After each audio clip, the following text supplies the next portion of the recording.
The 48th floor of the Meridian Tower in Manhattan fell silent as the clock struck midnight. Everyone had gone home hours ago.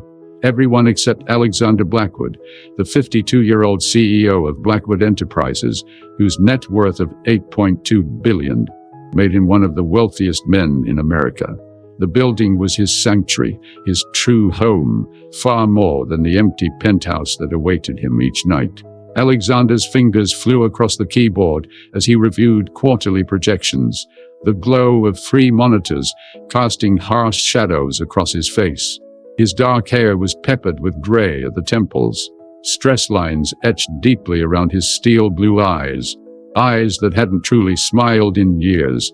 He loosened his tie, revealing a perfectly pressed collar beneath an equally immaculate suit.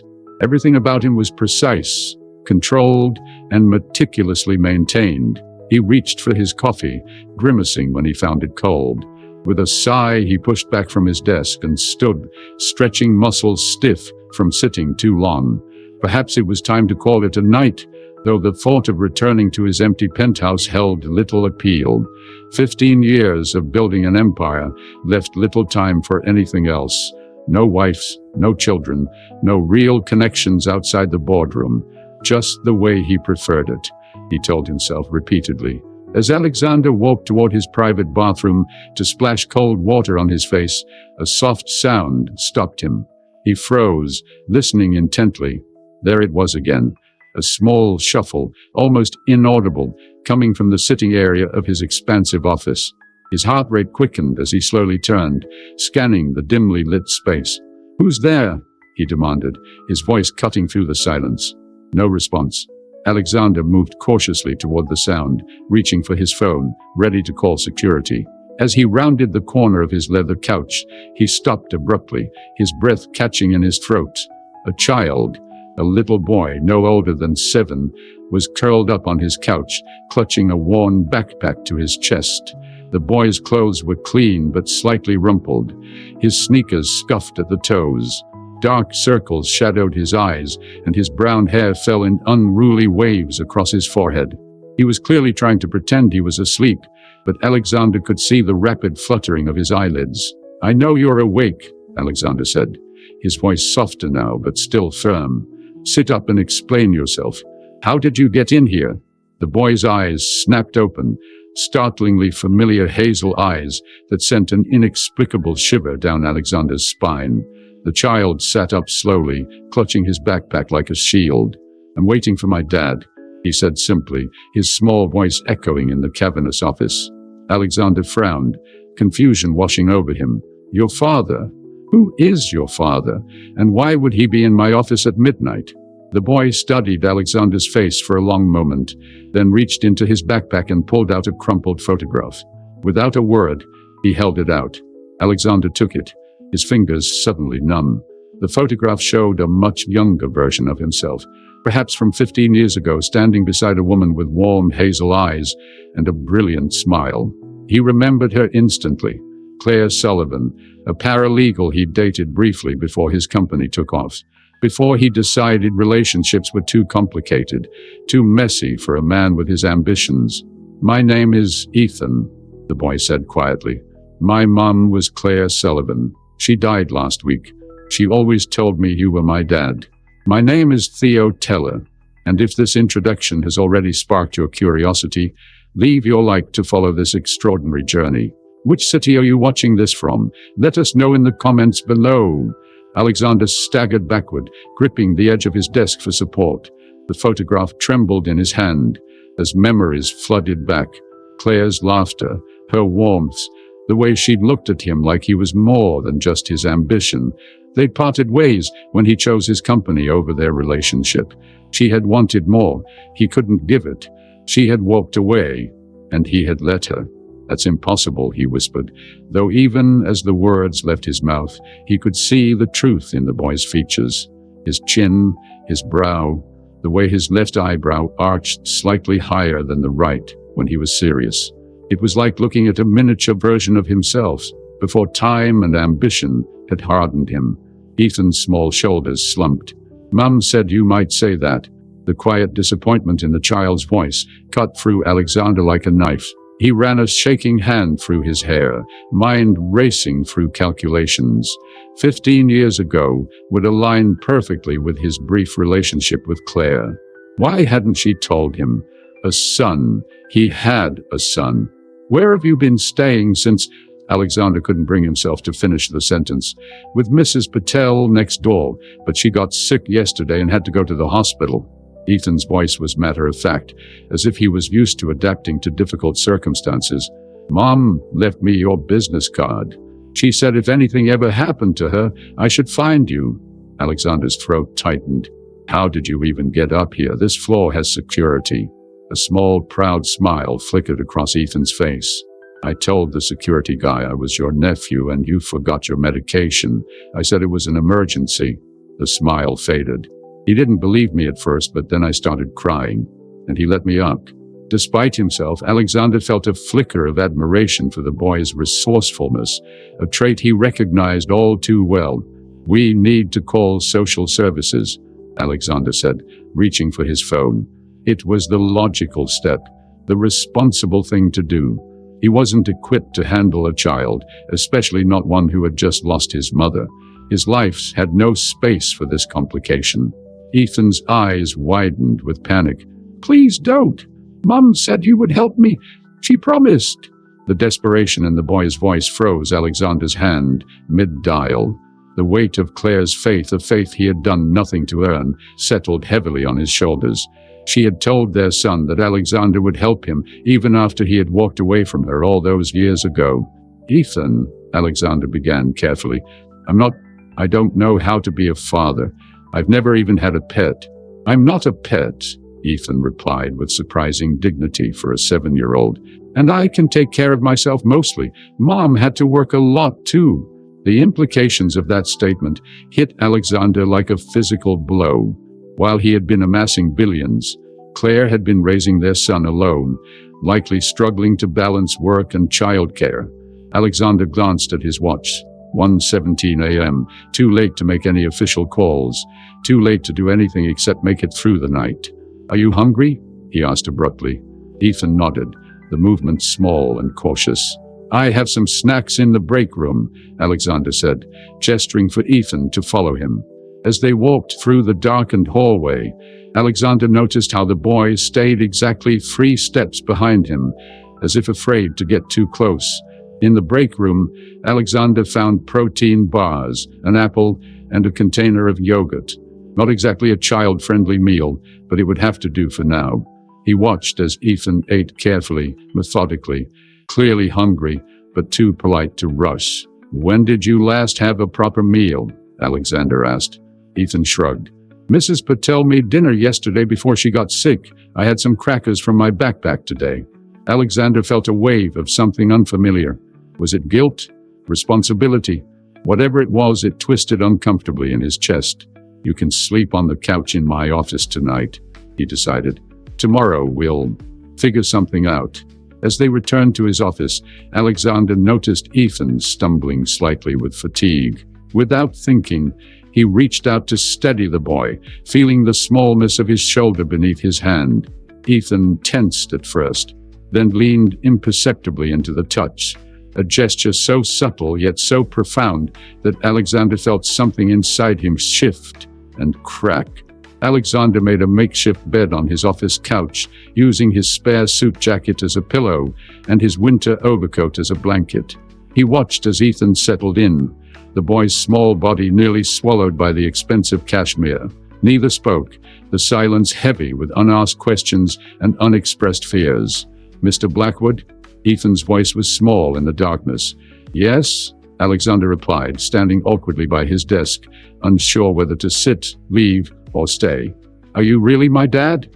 The question hung in the air between them. Alexander could have denied it, could have insisted on a DNA test, could have held firm to the logical, practical approach. But looking at this child, at his son, he couldn't bring himself to cause him any more pain. I think I am, he answered finally, truthfully. Your mother and I knew each other a long time ago.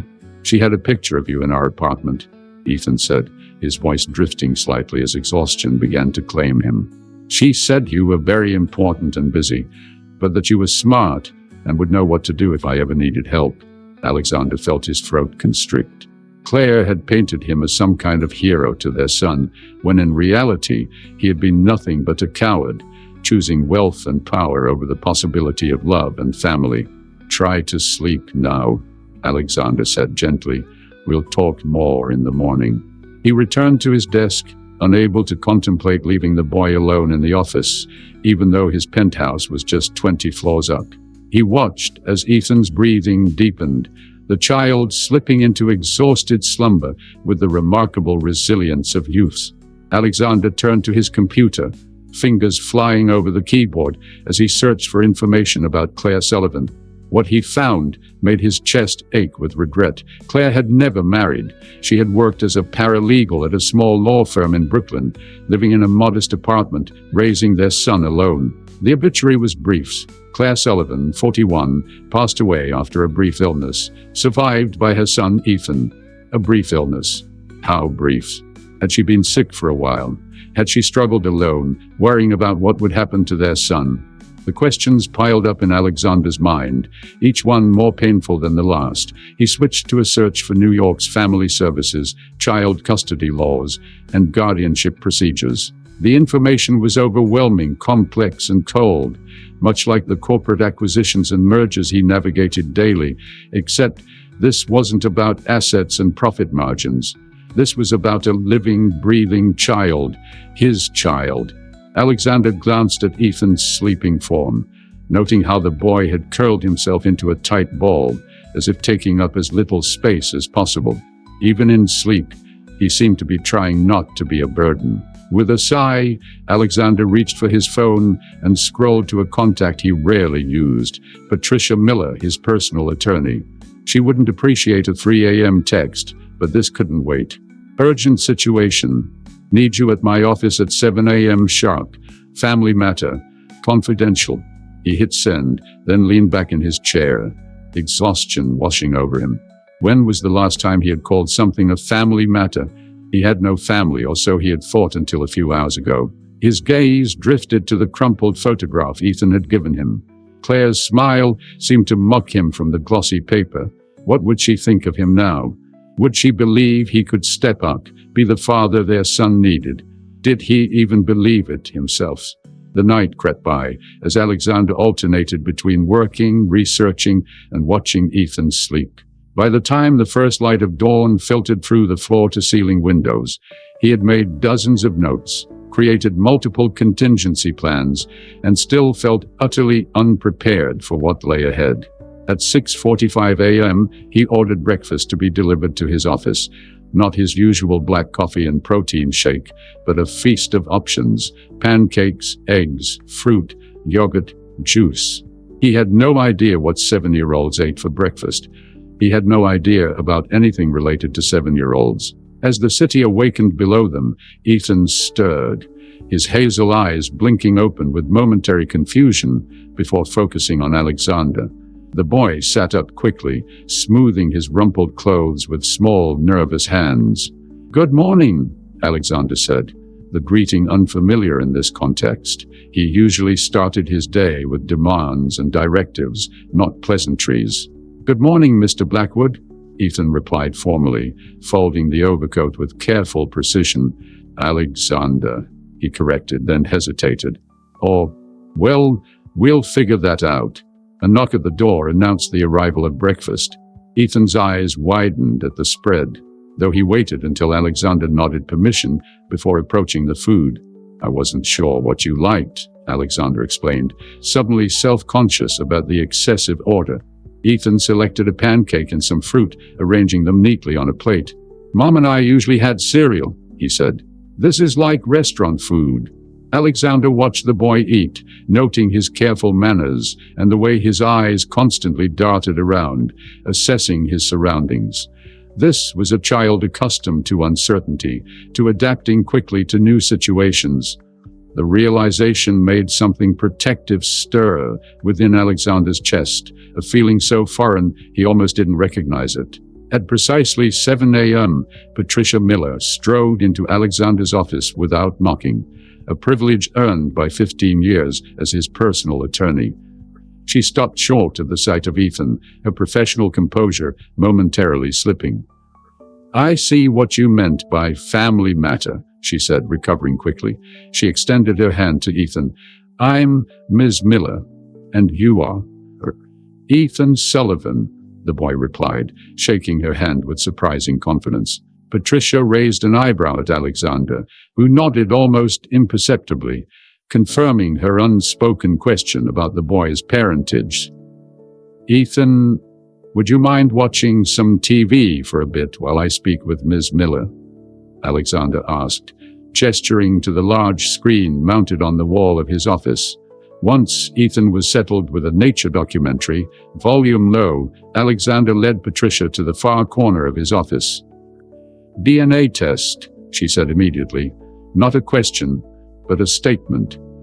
"Already arranged. Lab is sending someone at 8. Alexander handed her the photograph. "His mother died last week, Claire Sullivan. We dated briefly before Blackwood Enterprises took off." Patricia studied the photo. "And you had no idea?" "None." Alexander's voice was tight. "She never told me." "Options?" Patricia asked, already in problem-solving mode. "I need to know my legal obligations, but also—" Alexander hesitated, surprised by his own thoughts. "I need to know what's best for him." Patricia's eyes widened slightly. This was not the Alexander Blackwood she knew, a man whose decisions were guided solely by strategic advantage and bottom lines. "If the DNA confirms paternity, you have several options," she began. "Financial support, but relinquish custody to relatives, assuming there are any. Foster care while maintaining financial responsibility. Or—" She paused. "Or?" Alexander prompted. "Or you become his father in more than just biology." The words hung between them, weighty with implication. Before Alexander could respond, his office door burst open, and Vivian Chen, his COO, entered with her usual brisk energy. "Alex, the Singapore investors are—" She froze, spotting Ethan. "Why is there a child in your office at 7 a.m.? Alexander sighed. His carefully compartmentalized life was collapsing around him. "Vivian, meet Ethan Sullivan. My son." Vivian's jaw dropped, a rare sight for a woman known for her unflappable demeanor. "Reschedule Singapore," Alexander continued. "Clear my calendar for the day. Family emergency." "Family emergency," Vivian repeated, looking from Alexander to Ethan and back again. "Right, of course." She retreated, pulling the door closed behind her. "That's going to be all over the executive floor in about 3 minutes," Patricia noted. "Let it," Alexander replied, surprising himself. Usually he guarded his privacy fiercely. Their conversation was interrupted by Ethan's small voice. "This building is taller than the Empire State Building," he commented, watching a segment about New York City's skyline. "Not quite," Alexander corrected automatically. "The Empire State is 1,454 feet. Meridian Tower is 1,287. Ethan considered this. "But it's still really tall." "Yes, it is," Alexander agreed, suddenly seeing his tower through a child's eyes. A marvel, rather than merely an asset. Patricia cleared her throat. "I'll get started on the paperwork. All scenarios. The lab technician should be here soon. And Alexander," she added, lowering her voice, "for what it's worth, I think Claire would have only reached out if she had no other choice.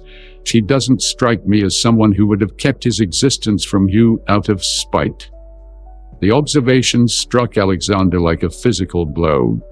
Claire had always been pragmatic, kind-hearted, without a vindictive bone in her body. If she hadn't told him about Ethan, she must have had her reasons that perhaps had more to do with Alexander's single-minded ambition than any failing on her part. After Patricia left, Alexander found himself standing awkwardly in his own office, unsure how to proceed. His day was usually scheduled down to 15-minute increments. Now he had a full day ahead with a 7-year-old boy who might be his son. "Are those all your awards?" Ethan asked, pointing to a shelf lined with business accolades. "Yes," Alexander replied, following the boy's gaze to the gleaming trophies and plaques he rarely noticed anymore. "Mom had awards too," Ethan said proudly. "She was Employee of the Year 3 times at her law firm." Stories like these remind us of the unexpected turns life can take and the power of connection we might never have known we needed. If you believe in second chances, consider subscribing so you don't miss what comes next in this journey. The DNA test was quick, a simple cheek swab for both Alexander and Ethan, performed by a discreet technician who asked no questions.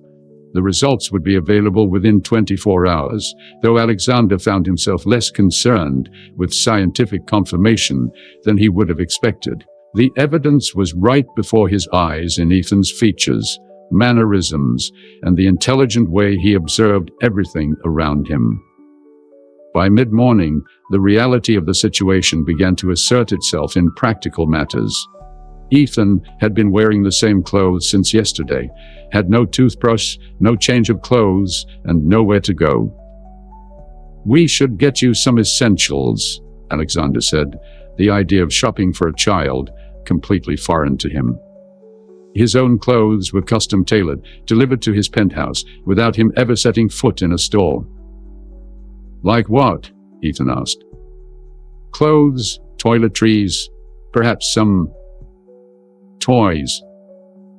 The last word felt strange in Alexander's mouth, as if he was speaking a language he barely remembered. "My stuff is at our apartment," Ethan said, "but Mrs. Patel has the key." Alexander considered this. "And Mrs. Patel is in the hospital." Ethan nodded solemnly. "She has a hurt heart." "Oh, heart attack," Alexander surmised. "Do you know which hospital?" "Brooklyn Methodist," Ethan replied promptly. "I heard the ambulance people say it." Alexander was once again struck by the boy's attentiveness. He pressed the intercom on his desk. "Vivian, I need a car to Brooklyn Methodist Hospital, and then to an address in—" He looked at Ethan questioningly. "Park Slope," Ethan supplied. 214 7th Avenue, apartment 3B. "You heard him," Alexander confirmed to Vivian. "And I'll need the building superintendent contacted to allow entry, if necessary." "Right away," Vivian replied, her tone carefully neutral. While they waited, Alexander attempted small talk, something he excelled at in business settings, but found surprisingly difficult with a 7-year-old.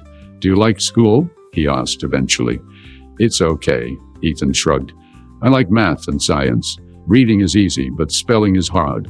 Alexander nodded, remembering his own childhood struggles with spelling before spell check existed. "I was the same way," he admitted. "Numbers always made more sense to me than letters." Ethan's eyes widened slightly at this shared trait. "Mom said I get my brain from you. She said you were super smart with numbers." The comment warmed something in Alexander's chest. Claire had spoken well of him to their son, despite everything. "Your mother was very bright herself," he said. "One of the sharpest people I've ever known." Ethan smiled sadly. "She got sick really fast. First, she was just tired, then she couldn't get out of bed, and then—" His voice trailed off, his small face clouding with griefs. Alexander resisted the urge to change the subject, to steer away from the painful emotion hanging in the air. In business, he never shied away from difficult situations. He faced them head-on, strategically, efficiently. Surely he could apply the same approach here. "I'm very sorry about your mother," he said, forcing himself to maintain eye contact with the boy. "She must have been a wonderful parent." Ethan nodded, his eyes welling with tears. He stubbornly tried to blink away. "She worked a lot, but she always read me a story at night, even when she was really tired. And on weekends, we went to the park or the library." The simple routines of parental love, routines Alexander had never established with anyone. The enormity of what Claire had done alone, what she had built with their son, humbled him. "Would you tell me more about her?" Alexander asked, surprising himself with his sincerity. "About your life together?" The question opened a floodgate. Ethan spoke of their small apartment filled with books, of Claire's terrible cooking but amazing baking skills, of their Friday night pizza tradition and Sunday morning pancakes. He described how she would quiz him on multiplication tables while they rode the subway, how she kept a treasure box of his artwork and school papers, how she never raised her voice even when she was frustrated. As Ethan talked, Alexander found himself leaning forward, absorbing every detail, piecing together the life Claire had created, a life in which he had played no part except as a distant genetic contributor, a life that had been rich in the ways that truly mattered, despite lacking the material wealth that Alexander had pursued so relentlessly. "She got me a chemistry set for my birthday," Ethan continued, enthusiasm briefly overcoming his grief. "But Mrs. Patel wouldn't let me bring it to her apartment because she said it would make a mess." "We'll get it from your apartment," Alexander promised. "Perhaps you can show me how it works."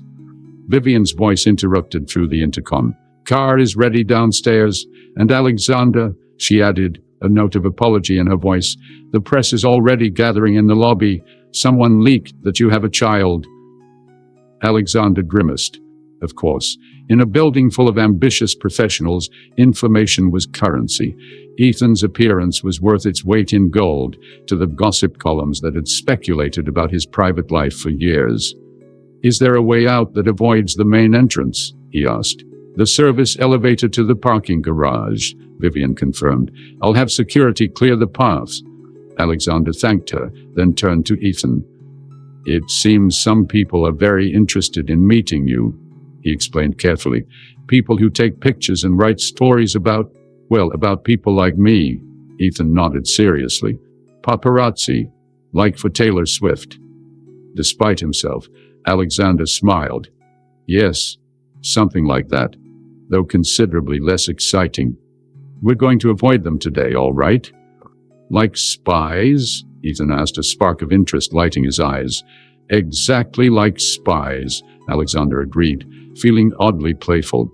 "Mission: retrieve Ethan's chemistry set." For the first time since he had appeared in Alexander's office, Ethan laughed, a bright, clear sound that seemed to transform the sterile space into something warmer, something with potential. The sleek black Escalade glided through Manhattan traffic toward Brooklyn, its tinted windows offering much-needed privacy.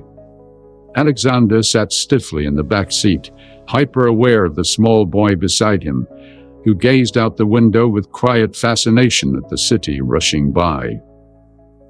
"How often did you come to Manhattan?" Alexander asked, trying to maintain conversation.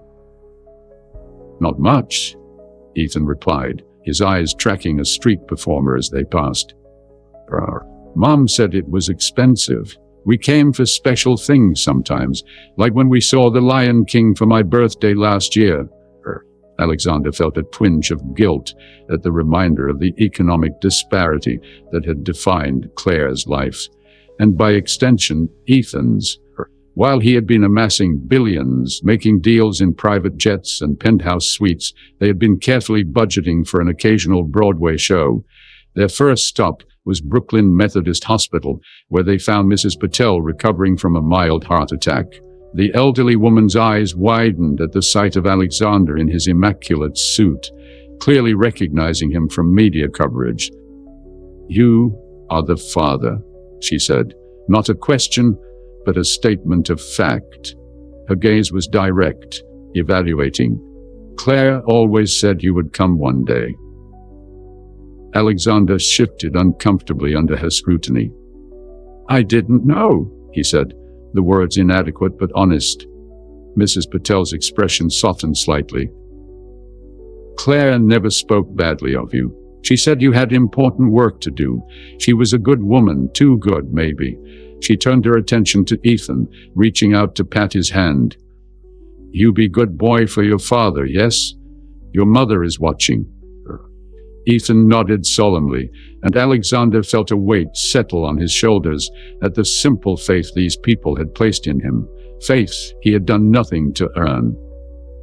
Mrs. Patel handed over her spare key to Claire's apartment, giving Alexander detailed instructions about which plants needed watering and which perishables should be removed from the refrigerator.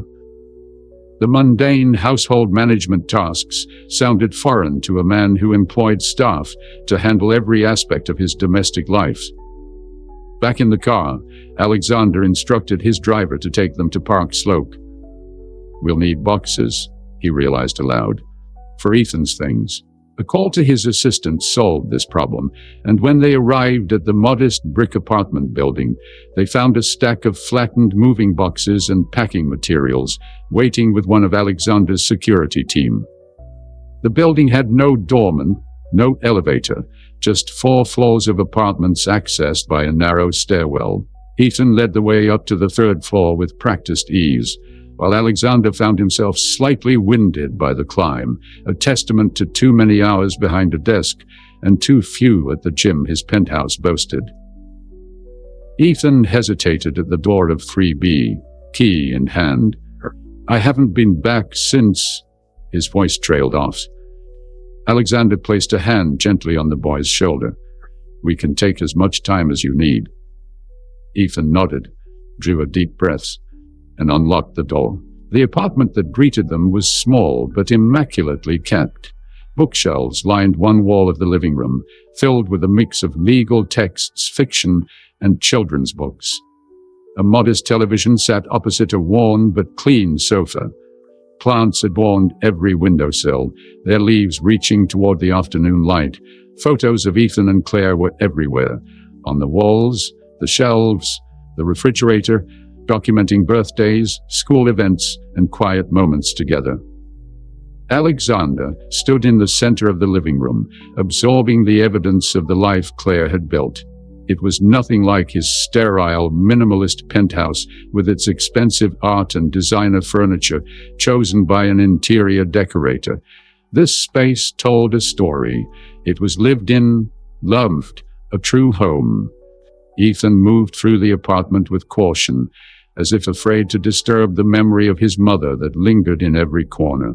He went to his bedroom, and Alexander followed, finding a space that reflected both childish interests and remarkable intellect. Science posters hung alongside superhero images. A bookshelf held titles well beyond a typical 7-year-old's reading level. The promised chemistry set sat on a small desk, alongside a stack of notebooks filled with Ethan's careful handwriting. "You can take whatever you want," Alexander said. "All of it if you'd like."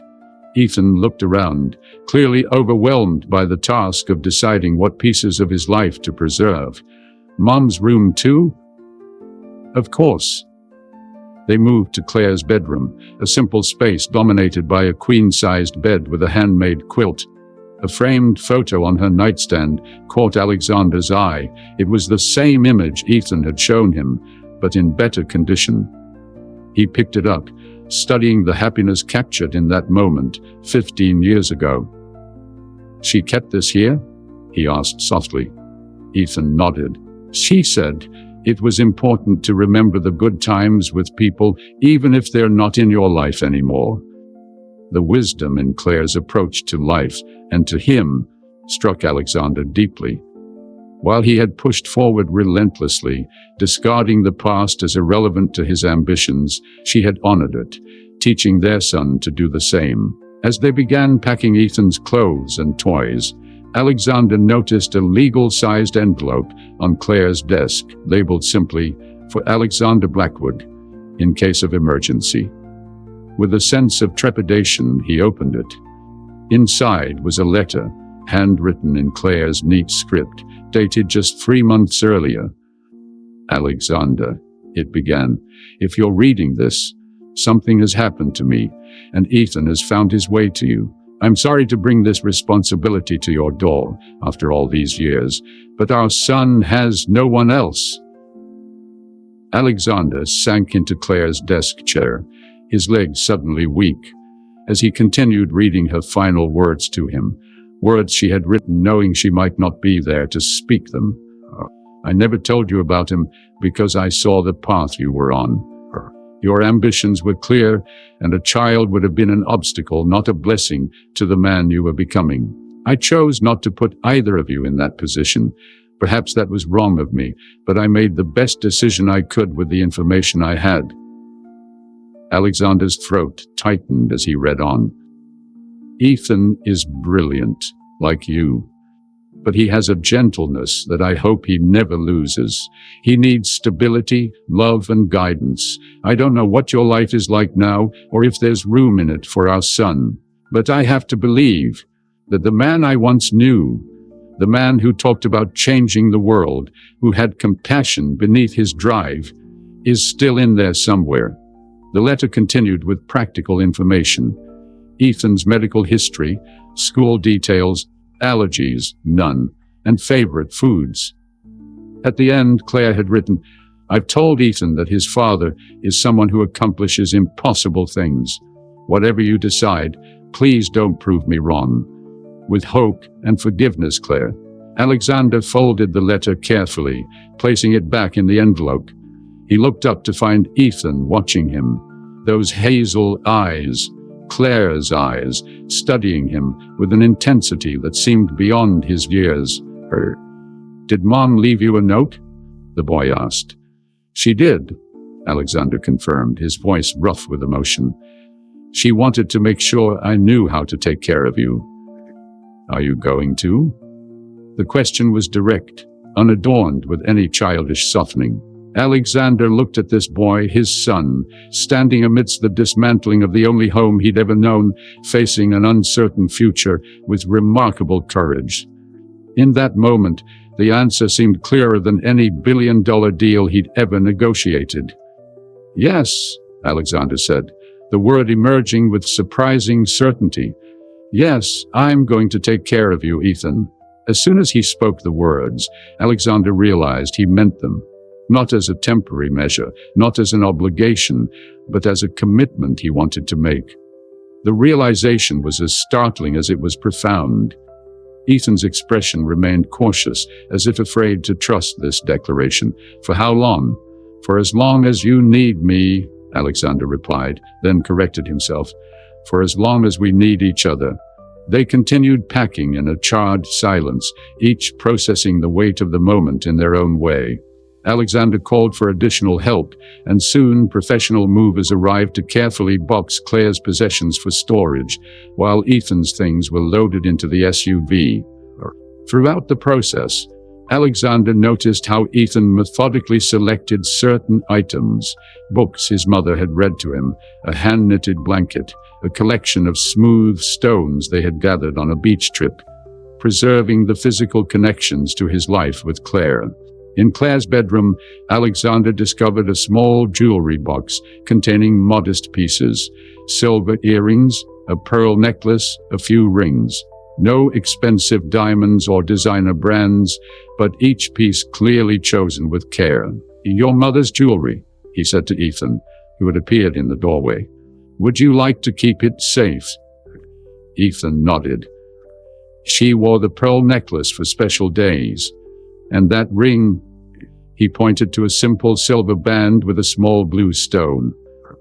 "She said it was from her grandmother." Alexander placed the jewelry box in Ethan's hands, watching as the boy cradled it reverently.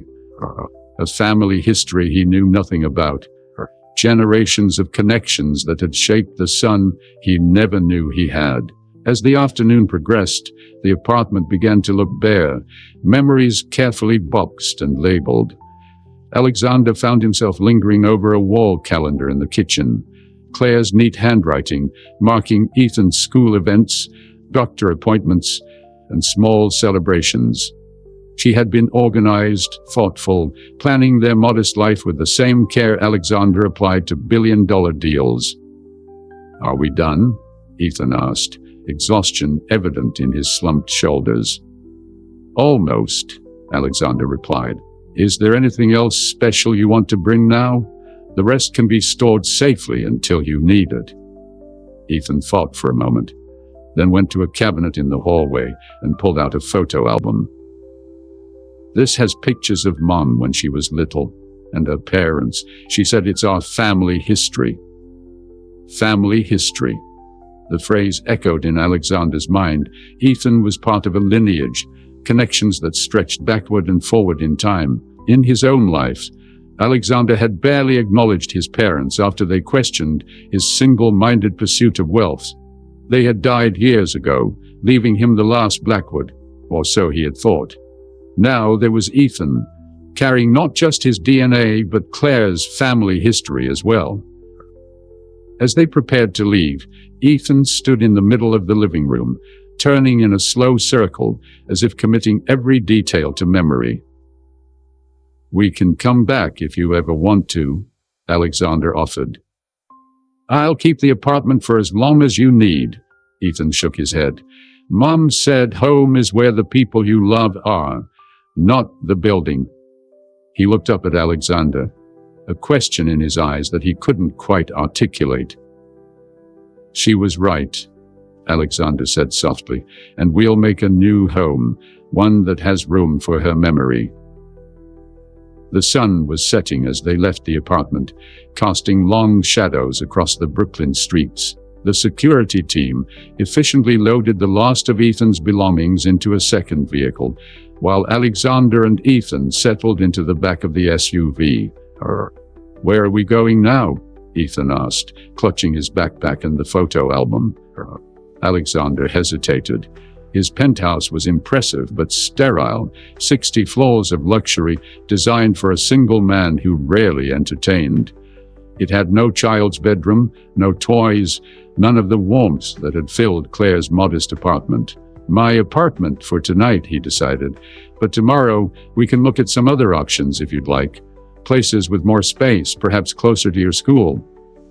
"Would I still go to my same school?" Ethan asked, a flicker of hope in his voice.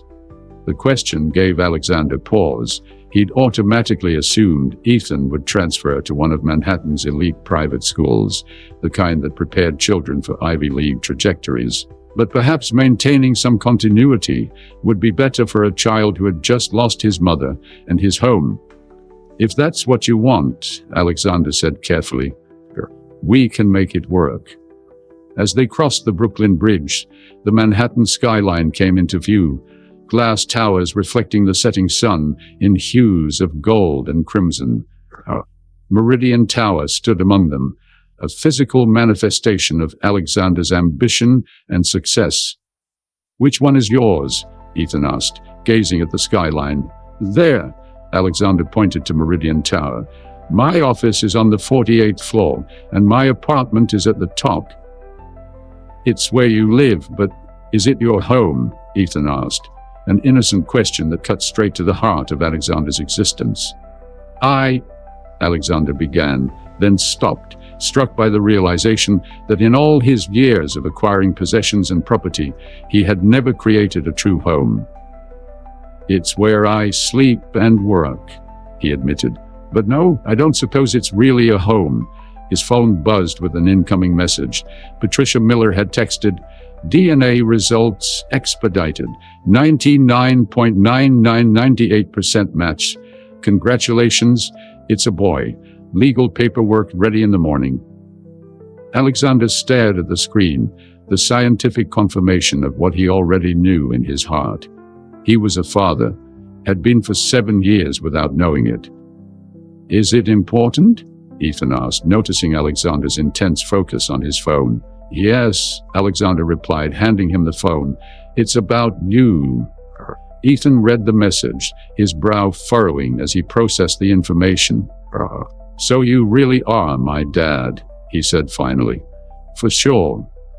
"For sure," Alexander echoed. "How do you feel about that?" Ethan considered the question with a seriousness that reminded Alexander of board meetings where billions hung in the balance. "I don't know yet," the boy answered honestly. I always wanted to meet you, but Mom said you were very busy changing the world. I was busy, Alexander acknowledged, regret coloring his words. But I'm not sure I was changing the world in the ways that matter most. The car pulled into the private garage beneath Meridian Tower, where a discreet elevator would take them directly to the penthouse, avoiding the press that had gathered in the main lobby. As they rode up 60 floors in silence, Alexander felt the ground shift beneath him, not physically, but existentially. Everything he had built, everything he had valued, was being reassessed in light of this small person standing beside him. The elevator doors opened directly into the penthouse foyer, revealing a space that architectural magazines had described as sophisticated minimalism, but now felt cold and unwelcoming to its owner's eyes. The expansive living room featured floor-to-ceiling windows showcasing spectacular city views, sleek furniture in monochromatic tones, and carefully curated art pieces worth millions. Nothing about it said home, and certainly nothing about it welcomed a child. Ethan stepped cautiously into the space, his sneakers silent on the marble floor. His eyes widened at the view, but his body language remained tense, unsure. It's just temporary, Alexander assured him, seeing the penthouse through new eyes. We'll find something better suited for both of us. For the first time in years, perhaps decades, Alexander felt completely out of his depths. He could negotiate complex international deals, manage thousands of employees, and make decisions that affected global markets. But he had no idea how to make a 7-year-old boy feel at home. The morning sun streamed through the floor-to-ceiling windows of the penthouse, illuminating Alexander as he paced the living room, phone pressed to his ear. He had barely slept, spending most of the night making calls, sending emails, and reconfiguring his life to accommodate its newest member. Ethan still slept in the guest bedroom, exhausted from the emotional upheaval of the past days. I need it done today, not next week, Alexander insisted to the interior designer on the other end of the call. Whatever it costs, and I want the room designed based on what we brought from his Brooklyn apartment. Colors, themes, everything. Make it familiar. He paused, listening. Yes, I understand it's rushed. That's why I'm paying triple your usual rate. He ended the call and immediately dialed another number. Patricia, I've been thinking about the custody arrangements. I want full legal custody, but I want to establish a trust in Claire's name for Ethan's education and future. Another pause. Yes, I know it's complicated. That's why I pay you an obscene amount of money. As he spoke, Alexander noticed Ethan standing in the hallway, hair tousled from sleep, wearing an oversized t-shirt Alexander had given him to sleep in. The boy's expression was unreadable as he watched this glimpse of the business titan in action. I'll call you back, Alexander told Patricia, ending the call abruptly. Good morning, Ethan. Did you sleep okay? Ethan shrugged. The bed is really big. Too big? Alexander asked, suddenly concerned that the luxury that surrounded him might be alienating to a child accustomed to more modest accommodations. Different, Ethan clarified diplomatically. What were you talking about? Arrangements, Alexander replied, deciding on honesty, legal matters about your custody, and getting a room designed for you. Am I staying here in this apartment? Ethan asked, glancing around at the sleek, austere space that bore no evidence of ever housing a child. Alexander hesitated. For now, yes. But I'm looking at houses too. Places with yards, more space. Maybe in Brooklyn to be closer to your school. Ethan's eyes widened slightly. You'd move to Brooklyn? But your building is here. I can commute, Alexander said, surprising himself with how easily he offered this concession. A year ago, even a week ago, the suggestion of moving his residence away from his corporate headquarters would have been unthinkable. Alexander gestured toward the kitchen. Are you hungry? I ordered breakfast. The kitchen island was laden with a spread that would have impressed a luxury hotel: fresh pastries, fruit, yogurt, eggs prepared 3 ways, gourmet bacon, and fresh squeezed juices. Another example of Alexander's tendency toward excess, a habit formed from years of having whatever he desired at the press of a button. Ethan approached the bounty cautiously, selecting a croissant and some fruit. "Is this how you eat every day?" "Actually, I usually just have coffee and a protein shake at my desk," Alexander admitted. "This is special." They ate in awkward silence for a few minutes before Alexander's phone buzzed again. He glanced at it, then put it face down on the counter, an unprecedented gesture for a man who was always accessible to his executive team. "I have meetings today," he said, "but I've rearranged my schedule so we can meet with your school principal this afternoon. And after that, perhaps we could look at some houses, if you feel up to it." Ethan considered this, chewing thoughtfully on his croissant. "What about my mom's funeral?" The question hit Alexander like a physical blow. In the whirlwind of discovering Ethan and adjusting to his new reality, he had completely overlooked this crucial detail. Claire deserved a proper service, and Ethan needed the closure. What kind of man, what kind of father, forgot something so fundamental? "I'm sorry," Alexander said, genuine remorse in his voice. "You're absolutely right. We should arrange that right away. Did your mother ever discuss what she might want?" Ethan nodded solemnly. "She wanted to be cremated. She said she didn't want a sad church thing, just people sharing good memories somewhere pretty. She liked the Brooklyn Botanic Garden." Alexander was struck by how matter-of-factly Ethan discussed these details. Further evidence that Claire had prepared her son as best she could for her potential absence. "Then that's what we'll do," Alexander decided. "I'll have my assistant make the arrangements today. Is there anyone special your mother would want to be there? Friends, colleagues, family?" "Her boss, Mr. Friedman, and Miss Teresa from downstairs, Aunt Sophia, but she lives in California." Ethan listed names carefully as if reciting an important lesson. "Mom didn't have a lot of family. Her parents died before I was born." Another realization hit Alexander. Ethan truly had no one else. No grandparents on either side, no aunts or uncles except this distant Sophia. The responsibility settling on Alexander's shoulders felt even weightier. His phone buzzed insistently. With a sigh, he glanced at it. His CFO, likely with questions about the Singapore deal that couldn't wait. "I need to take this," he apologized. "Why don't you get dressed and then we can discuss the funeral arrangements in more detail?" As Ethan nodded and headed back to the guest room, Alexander answered the call, immediately immersed in financial projections and market fluctuations. Yet even as he spoke confidently about billion-dollar decisions, his eyes tracked Ethan's retreating form, his mind partially occupied with thoughts of funeral arrangements and school meetings. The morning passed in a blur of calls, each one interrupted or abbreviated, as Alexander attempted to balance his corporate responsibilities with his new parental ones. By noon, he had snapped at 2 board members, confused his administrative assistant by requesting information about elementary schools instead of emerging markets, and nearly approved a disastrous acquisition because he was distracted by researching child psychologists specializing in grief counseling. "This isn't working," he muttered to himself, running a hand through his immaculately styled hair, disheveling it for perhaps the first time in years. He pressed the intercom. "Vivian, can you come up to the penthouse, please?"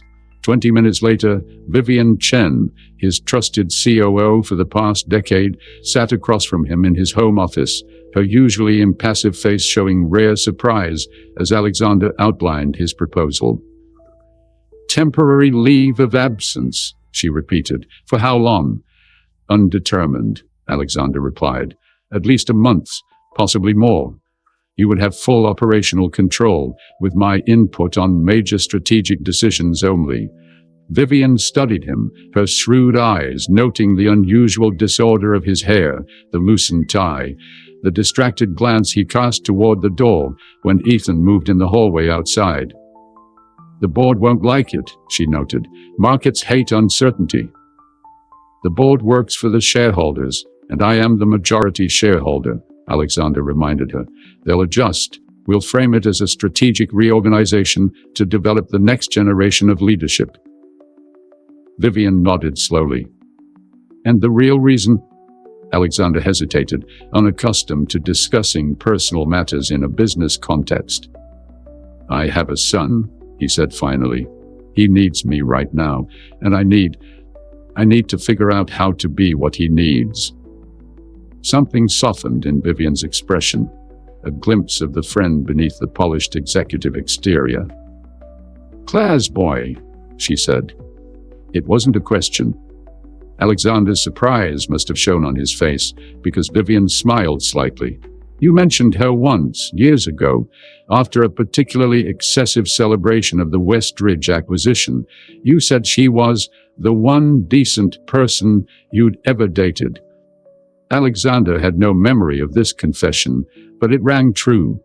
Even in his most ambitious years, he had recognized something special in Claire, a quality he had ultimately been too driven, too selfish to cherish properly. "I didn't know about Ethan until 2 days ago," he admitted. "Claire never told me. She died last week." "I'm sorry," Vivian said simply, and he knew she meant it. "For both your losses, the years you didn't have with him, and not getting to reconcile with her." Her insight startled him. In the corporate world where they operated, such emotional acuity was rarely displayed, even less frequently acknowledged. "Thank you," he said, the words inadequate but sincere. "I'll handle the transition," Vivian assured him, standing to leave. "Take the time you need. The empire will survive." She reached the door. She paused. "Alexander, for what it's worth, I think you're doing the right thing. The only thing, really." After Vivian left, Alexander found Ethan in the guest bedroom, carefully organizing his belongings from Brooklyn, creating a small island of familiarity in the austere surroundings. "I've rearranged some things," Alexander announced. "I'm taking time off work so we can adjust together." Ethan looked up from arranging his books, surprise evident on his young face. "But you run a big company." "It's a very good company, with very capable people," Alexander replied. "Right now, you're more important." Ethan absorbed this, his expression thoughtful. "Mom always said you were too busy for us." The simple statement cut through Alexander's defenses like nothing else could have. "She was right," he acknowledged, the admission painful but necessary. "I was too busy, too focused on building wealth and power. I made choices that kept me from knowing you, from being there for your mother. But I'm making a different choice now." For the first time since they'd met, Ethan initiated contact, moving across the room to stand directly in front of Alexander. "Can I ask you something important?" "Anything," Alexander promised. "Did you love my mom? Even a little bit?" Alexander knelt down, bringing himself to eye level with his son. The question demanded complete honesty, not the convenient platitudes he might have offered in the past. "Yes," he said quietly. "I did love her. I was young and ambitious, and convinced myself that love was a distraction from success. I was wrong, Ethan. Terribly wrong, and I've regretted losing her for 15 years, even before I knew about you." Ethan studied his face intently, searching for truth in a way only children can, directly, without pretense or social filtering. "Okay," he said finally. "I believe you." Something broke open in Alexander's chest at those simple words. A wall he had built years ago crumbling under the weight of his son's acceptance. He reached out tentatively, and Ethan stepped forward into his embrace, small arms wrapping around Alexander's neck in the first hug they had shared. The Brooklyn Botanic Garden was peaceful in the afternoon sunlight, cherry trees swaying gently in the breeze, their blossoms creating a canopy of delicate pink. A small gathering had assembled near the Japanese Hill and Pond Garden, Claire's favorite spot, according to Ethan. About 30 people stood in a loose circle around a simple urn containing Claire's ashes, which rested on a stone bench surrounded by fresh flowers. Alexander stood beside Ethan, who wore a navy blue suit that matched Alexander's own, custom-made and delivered overnight. Another example of the privilege wealth provided. The boy's small hand rested in Alexander's larger one, a connection that had become increasingly natural over the past week. 7 days had passed since Ethan had appeared in Alexander's office. 7 days that had completely transformed Alexander's understanding of what mattered in life. The funeral arrangements had been made, a memorial scholarship established in Claire's name at her law firm, and initial steps taken toward Alexander assuming full legal guardianship of his son. They had visited Ethan's school, where Alexander had faced the curious, slightly judgmental gazes of teachers who had known Claire as a dedicated single mother but had never seen the father of her child. They had toured houses in Brooklyn Heights and Park Slope, looking for a home that would balance Ethan's need for familiarity with the security requirements Alexander's wealth necessitated. They had even begun establishing routines: breakfast together, reading before bedtime, conversations about their days. Now, as the memorial service began, Alexander watched Ethan's face carefully, ready to provide whatever support the boy needed.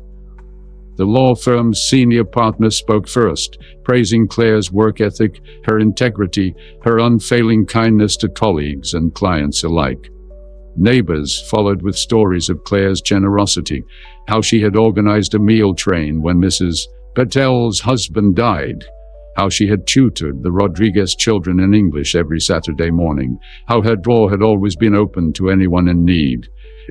Alexander listened, a complicated mixture of pride, regret, and grief tangling in his chest. The Claire these people described was consistent with the woman he had known briefly, yet intensely 15 years ago. Principled, warm, unfailingly kind. She had lived a life of purpose and connection, choices dramatically different from his own pursuit of wealth and power. "Would anyone else like to share a memory of Claire?" the celebrant asked. To Alexander's surprise, Ethan stepped forward, releasing his hand. The boy moved to stand beside the urn, his small figure straight and dignified, despite the emotion evident in his eyes. "My mom was the best person I ever knew," Ethan began, his voice clear in the garden's hushed atmosphere. "She worked really hard, so I could have everything I needed, but she always said the most important things weren't things at all. She said they were moments and memories and how we treat each other."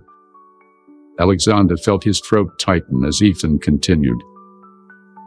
"Mom taught me that family can be just two people, but it can also be friends and neighbors, and even people you haven't met yet but might someday." At this, Ethan's eyes flicked briefly to Alexander. "She told me stories about my dad, about how smart he was, and how he could solve really hard problems. She said someday we might meet, and that I should give him a chance to be part of our family."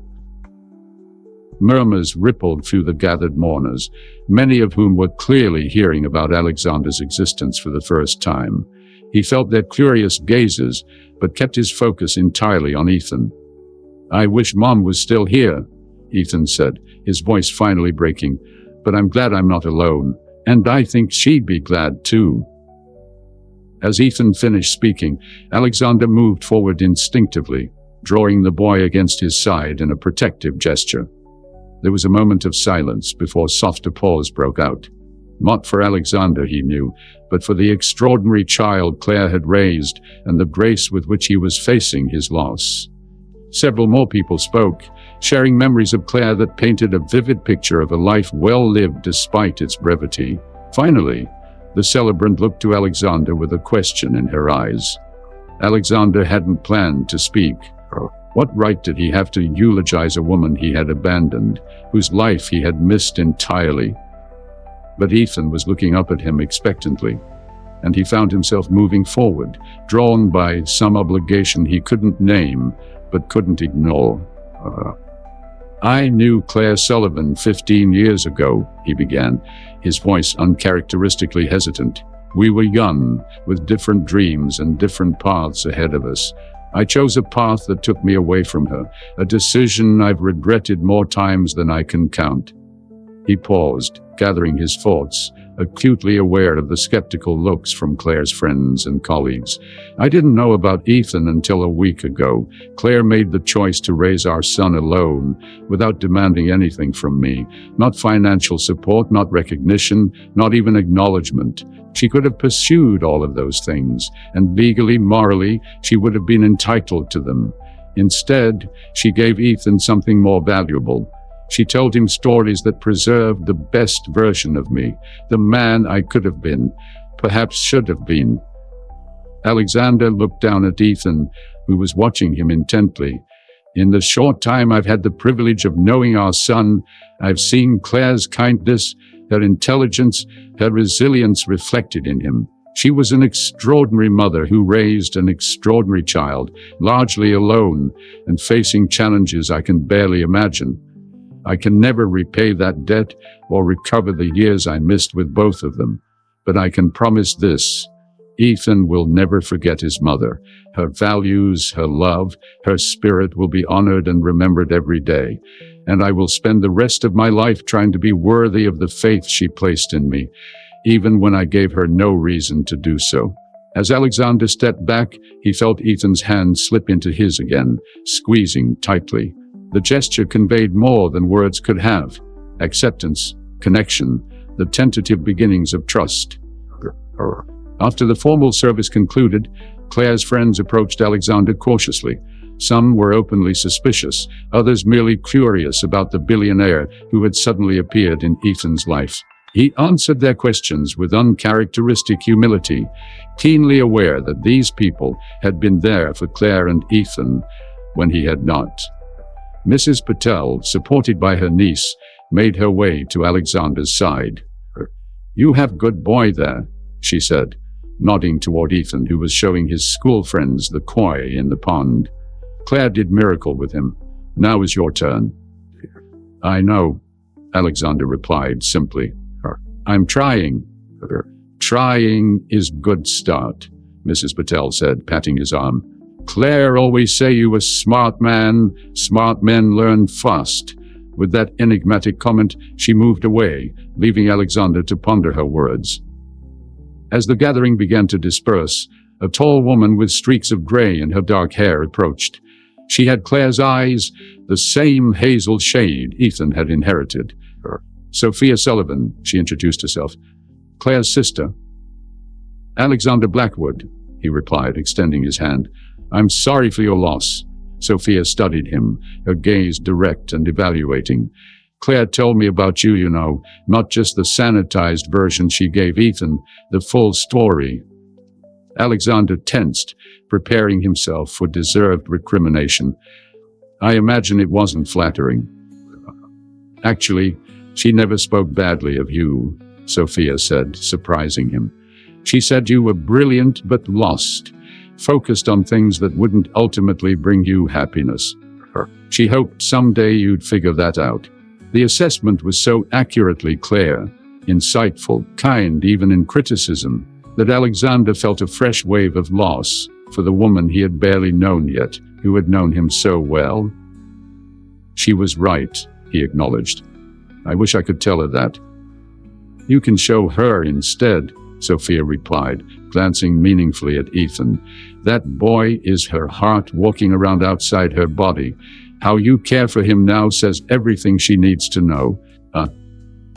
As Sophia walked away to join Ethan by the pond, Alexander absorbed her words, feeling their weight and truth. He had spent decades measuring success in dollars, market share, and global influence. Now he faced a completely different metric: becoming the father Claire had believed he could be, the father Ethan deserved. Later, as they prepared to scatter some of Claire's ashes in the garden as she had requested. The remainder would be kept in the urn for Ethan. Alexander knelt beside his son. "Are you okay?" he asked softly.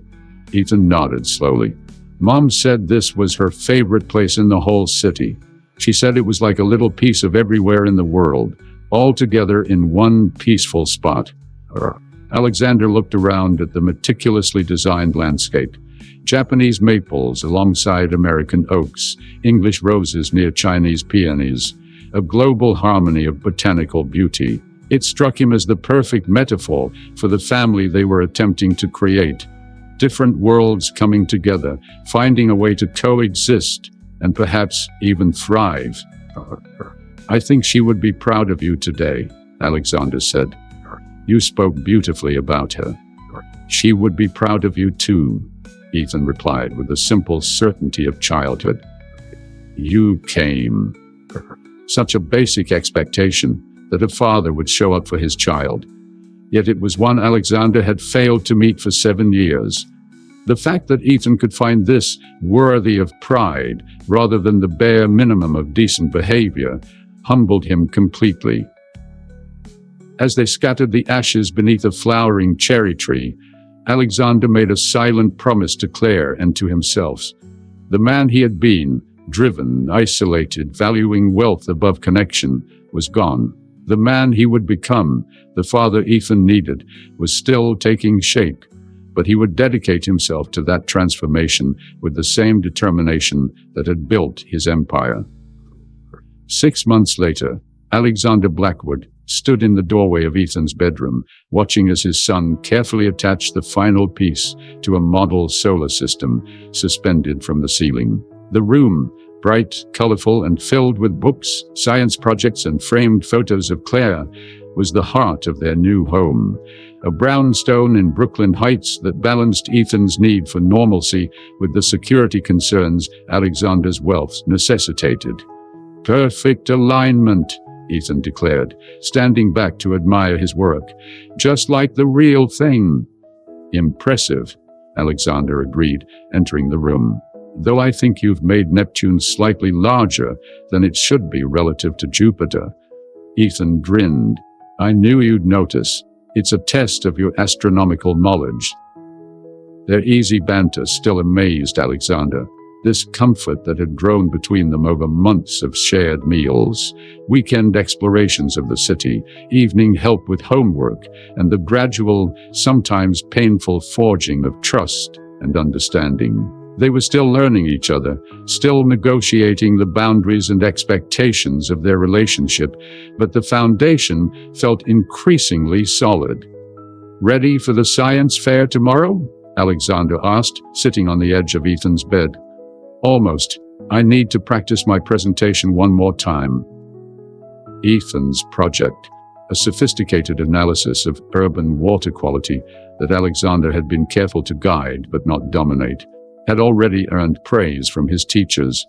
"After dinner," Alexander promised, "Sophia's bringing that lasagna you like."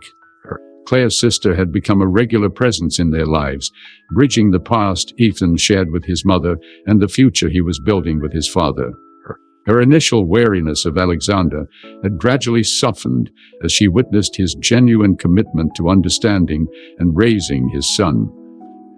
"Dad," Ethan said, using the term that had emerged naturally about 3 months into their new life together, "can I ask you something important?" "Always," Alexander replied, recognizing the serious tone. "Are you happier now than before you knew about me?" The question was quintessentially Ethan, direct, thoughtful, and penetrating to the heart of the matter. Alexander considered it carefully, knowing his son deserved an honest answer. "Unquestionably," he said finally, "but happier doesn't quite capture it. I'm more complete. Before you, I had achievements, possessions, power, but they were just things I accumulated, not a life I was living." Alexander glanced around the room at the evidence of their shared existence, the family photos, the calendar marked with school events and weekend plans, the special projects they'd worked on together. This, what we've built together, is real in a way nothing else in my life ever was. Ethan absorbed this, nodding slowly. Mom would be glad. She always said money wasn't bad, but it was meaningless unless it helped you build something that mattered. Your mother was very wise, Alexander said, a familiar pang of regret mingling with gratitude for the woman who had shaped his son's character so beautifully. Oh, I wish I had understood that sooner. Downstairs, the doorbell rang, signaling Sophia's arrival.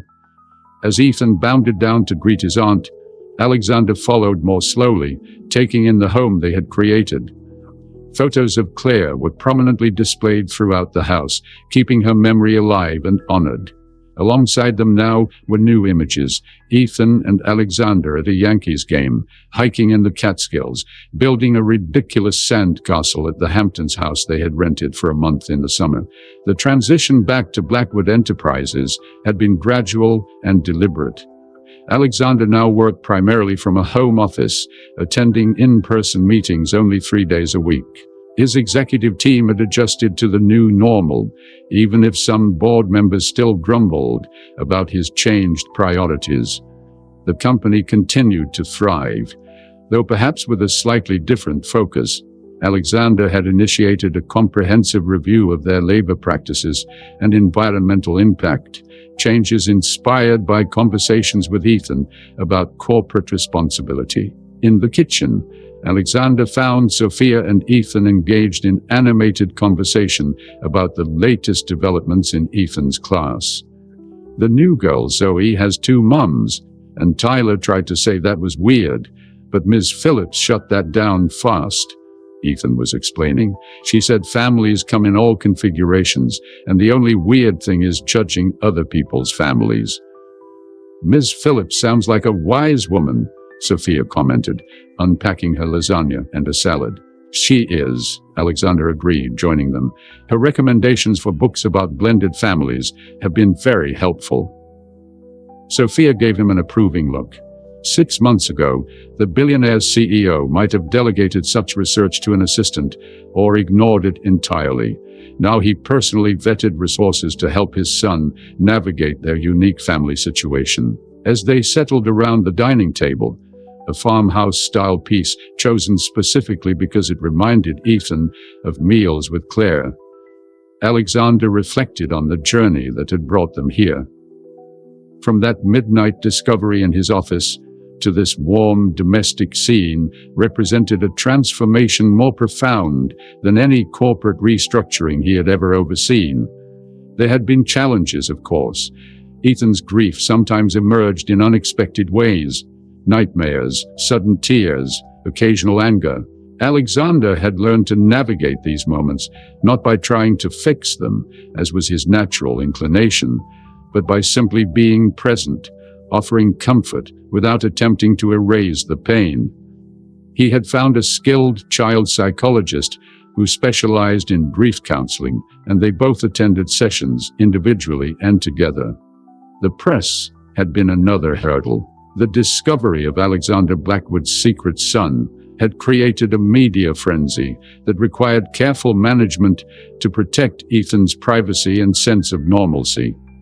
Alexander had given one carefully controlled interview, making it clear that his son's well-being was non-negotiable, and any invasion of their privacy would be met with the full force of his considerable legal resources. The message had been received, and while occasional paparazzi still lurked, the most reputable outlets respected their boundaries. Earth to Alexander, Sophia's voice broke into his thoughts. We're discussing Thanksgiving plans. Ethan has a proposal. Alexander focused on his son, who was watching him expectantly. Sorry, just thinking. What's your proposal? I think we should invite Mrs. Patel and her family, and maybe Mr. Friedman from Mom's work, Ethan suggested. And we could volunteer at the shelter in the morning before our dinner. Mom and I always did that. Alexander felt a surge of pride at Ethan's thoughtfulness. His desire to maintain connections to Claire's world while building new traditions together I think that's an excellent plan, he agreed, and perhaps we could establish a holiday fund in your mother's name to support causes she cared about. The conversation flowed easily through dinner and into dessert, homemade apple crisp that Ethan had helped prepare.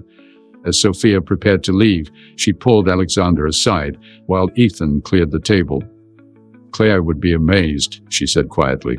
The man she described to me all those years ago bears little resemblance to the father you've become. I'm still learning, Alexander admitted. Every day.